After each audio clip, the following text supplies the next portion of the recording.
All right, so one question you might ask is, what's the deal with the Actigall? When do you take it, when do you stop it, and what's it for? Actigall's other name is ursodeoxycholic acid, or ursodiol, and that ursa part may sound familiar because it's like Ursa Major, the Big Dipper. It means ursa or bear. And we get the ursodeoxycholic acid from the bile of bears. Now,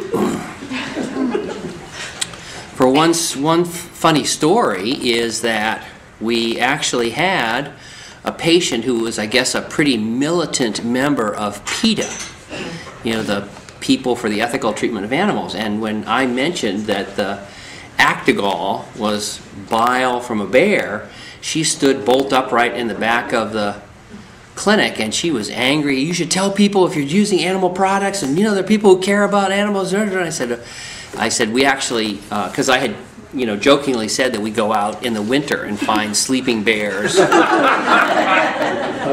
and we stick a needle in the gallbladder and then you have to run. I said it's one of the dangerous businesses.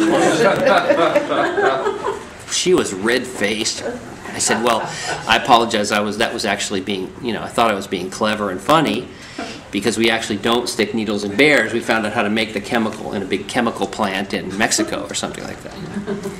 So she said, well, be careful. I said, yes, ma'am. So why do bears have this kind of bile, and where do we get it, and what's the deal? And let's talk a little bit about bile. And when I started doing the laparoscopic mini gastric bypass 12 years ago, many other good surgeons would do gastric bypass using the old Roux-en-Y technique, and then they would stop at the end of the surgery and turn and cut out the patient's gallbladder. In other words, they would do what we call a cholecystectomy at the same time. Okay? And in those days, surgery, either open or laparoscopic, to do a Roux-en-Y would take 3, 4, 5, 6, 7, 8 hours. And they would add that gallbladder surgery to it, and I felt that was unnecessary and dangerous because every additional procedure that you do has some danger. Now they were doing it, and we give the Actigall for a purpose. And that purpose is that when you lose weight,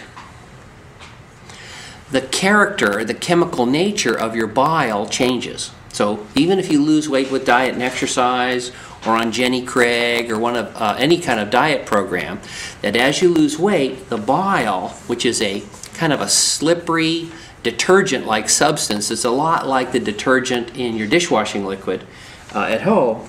As you lose weight, the character of the bile can thicken, it can form actual sludge and actually form gallstones, where the chemicals in there precipitate into little rocks and stones. And that, of course, can lead to gallbladder infections and problems and lead to have your gallbladder out. So 10 or 12 years ago, these surgeons said you have to stop at the end of your gastric bypass, and then you have to do an extra surgery, take out their gallbladder. And almost every other surgeon did that, and I said, no, you don't have to do that. And I got lots of nasty comments, oh, you have to do it, all your patients are going to... And what I did instead is we gave Actigall. Now, Actigall, to understand what it does, I'd like to give you another analogy and talk to you about your radiator in your car in the winter. So now I'm looking over at Alaska. So if you don't put antifreeze in the radiator in your car in Alaska, what happens to your car? Block cracks. Right. Because the water, the liquid, turns into a solid. Now it's not because of temperature, but your bile can turn to a solid, and that's a problem. And we can add antifreeze by adding in bear bile. And bear bile prevents your bile from forming into sludge and stones. And the reason that is, presumably, is because bears lose weight every winter. In other words, what they do is they hibernate and stop eating, and they live on their fat. And can you imagine if all those bears were getting sludge and gallstones every winter? You know, it's very challenging, as you may know, to get gallbladder surgeons for bears in the winter. So God fitted them with this different type of bile chemical, And what we do then is we feed you bear bile. And that's like putting antifreeze in your engine so that we can protect you from the risk of gallstones. And we've been doing that for 12 years, and it's a really good idea. And now, almost all other surgeons have picked up that approach. Okay, now, the other neat thing about it is you don't have to do it for your lifetime. That change in bile only occurs when you're losing weight. And when you stabilize, your new bile is not likely to cause gallstones.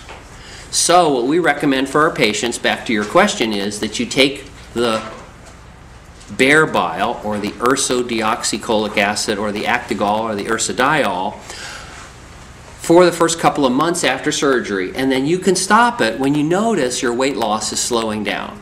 And there's nothing magic about the 10 pounds, but the idea is if you go a couple of months and you're not losing much weight, that's time when you can be somewhat sure, although it's not 100%, that the sludge and the stone risk from your gallbladder has gone away, and now you can stop your bear bile. Make sense? Okay. And I apologize, did you have a question? Yes, what happens is the patients have had their gallbladder out already. Good question. Now this is a little bit of a complex story, so for many years, if you did not have a gallbladder, I would not ask you to take bear bile, because it's kind of expensive and it's a big horse pill, and sometimes it can cause an allergic reaction, and sometimes it can cause nausea. So when you start it, pay attention and notice if you don't feel well, and call us if you have some issues. But we had some people who were 3, 4, 5, and 6 years after surgery, and they would get into a very specific set of problems. And they often would not call me and get in more trouble because they didn't call. So there are two morals of the story I'm going to tell you. One, call me about everything. Okay? I am really blessed because I don't have that many patients, and most of my patients are doing well. So that means that I can answer a lot of the phone calls that I get. And I think I've talked to a couple of you who called me on the phone, and I answer. So if you have a problem, call me. Call me, call me. And if you don't get in touch with me, remember you have Jennifer and Trish and Sandy, and you also could call Dr. Paragli and Flo, who work for me in Florida. So we have a lot of people you can call. But some people are just nice and polite, and they get into trouble, and they have pain, and they go see their doctor. Look at the comment. Yeah? It's Captain Colitis and Fertile Mortal. Right, Brian and Susan, right. Hi, Brian. Hi, Susan. Ask them how their weight is. Okay. That was funny. So here's some stories of a couple of people it's happened to. So we had a very nice lady in North Carolina named Wanda. And she had surgery with me and did great and losing weight. And she started to have pain in her right side. Not the left side where ulcers pain is often, but her right side where her liver and gallbladder is. So she went to see some very good doctors at Duke. And the Duke doctor said, "You've got gallstones, we're taking out your gallbladder." And she said, okay. They took out her gallbladder. She got home. She's doing fine. Came back to clinic. Thank you guys. Good job. I think that everybody did great taking care of me. I still have that pain. And this is about 4 or 5 years after the surgery that I'd done. So they said, well, we have to stick a needle in your liver to get an x-ray of the bile ducts. And they went to do that. And as can happen, they had a complication. They cut a blood vessel. She bled about 6 units of blood into her belly. She had to go to the ICU. It took a couple of weeks to get better. She got out. She had to convalesce and get better. Went back to them, said, I know things like this can happen. You're super nice to them. Thank you for taking good care of me. I know it can happen. I still got that pain. And finally then she called me. And I said, oh, that's probably sludge or gunk from your bile, and take Actigall. Okay? So she went through all this stuff when she could have maybe had it been taken care of by calling me. And we've had people get in trouble where doctors have said you have to have emergency surgery and all these things, and all they really needed was some Actigall. And it can happen even if your gallbladder's out.